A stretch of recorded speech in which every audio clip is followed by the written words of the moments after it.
তার দুর্নীতির একাধিক অভিযোগ, পাহাড় সমান অভিযোগ জমা পড়লো বাংলাদেশের যে দুর্নীতি দমন কমিশনে, অর্থাৎ দুদকে।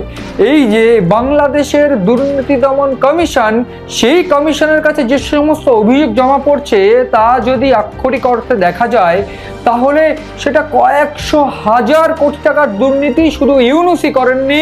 ইউনূসের ঘনিষ্ঠরা, আমি এক এক করে নাম বলবো। Governor doctor Ahsan H Mansur, বাংলাদেশের ব্যাংকের সাবেক গভর্নর ছিলেন, chief prosecutor Tajul Islam, Azad Majumdar, press সচিব মোহাম্মদ আবুল কালাম, এছাড়া শফিকুল আলম থেকে শুরু করে তার বিভিন্ন মন্ত্রী পরিষদের উপদেষ্টা যারা ছিলেন তারাও দুর্নীতির সঙ্গে যুক্ত। মাহফুজ আলম থেকে শুরু করে সজিব আহমেদ ভুইয়ারাও একাধিক কয়েকশো হাজার কোটি টাকা মোট দুর্নীতি।